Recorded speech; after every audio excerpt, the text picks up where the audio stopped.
അങ്ങ് തുറക്കണ്ട അവിടെ ഇരുന്നോ മീഡിയക്ക് വേണ്ട മീഡിയ വേണ്ട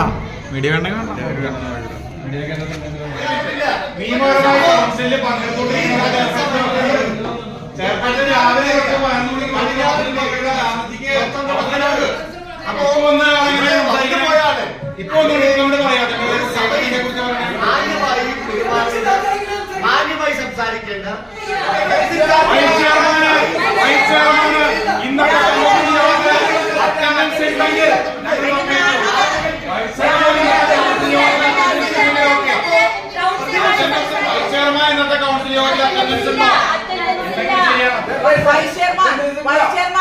ഇത്രയധികം ഈ സഭ പ്രക്ഷുബ്ധമാകാൻ കാരണം എന്താ?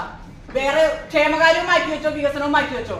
മഴക്കാലം വന്നു. നമ്മൾ 1.5 മാസത്തിന് മുൻപേ എന്തെല്ലാം കാര്യങ്ങൾ ചെയ്യണമെന്ന് അതാത് സ്റ്റാൻഡിംഗ് കമ്മിറ്റികൾ തീരുമാനമെടുത്തു. ഈ സ്കൂളിന്റെ കാര്യം പറഞ്ഞല്ലോ, ഒരു സാധനവും നിങ്ങൾ വാർഡിൽ പോയി മാധ്യമങ്ങള് ഒരു പുല്ല് ക്ലീൻ ചെയ്തിട്ടില്ല, കാല് വൃത്തിയാക്കിയിട്ടില്ല, ഒരു കാര്യം ഇതിനു മുൻപ് ഇങ്ങനെ ആയിരുന്നില്ല.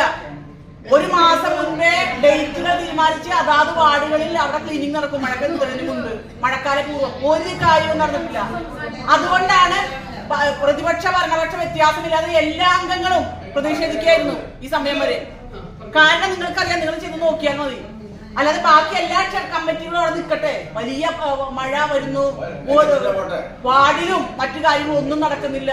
സ്കൂൾ തുറക്കാൻ പോകുന്നു, ഒരു കാര്യം. ചുറ്റുവട്ടത്തുള്ള പഞ്ചായത്തുകൾ ഈ സ്കൂളിലെ കുടിവെള്ളം ടെസ്റ്റ് ചെയ്യുന്ന പരിപാടി നടത്തി കഴിഞ്ഞു, കംപ്ലീറ്റ് ചെയ്തു. മുനിസിപ്പാലിറ്റി ചെയ്തിട്ടില്ല, ഇപ്പോഴും ചെയ്തിട്ടില്ല. നിങ്ങൾ പരിശോധിച്ചാൽ മതി.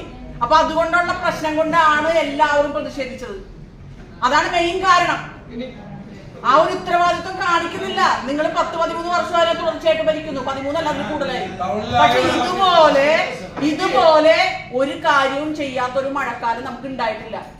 അതുകൊണ്ടാണ് പ്രതിഷേധം. ഇവിടെ മാത്രമല്ല, അവിടെയും പ്രതിഷേധിക്കാനുണ്ട്.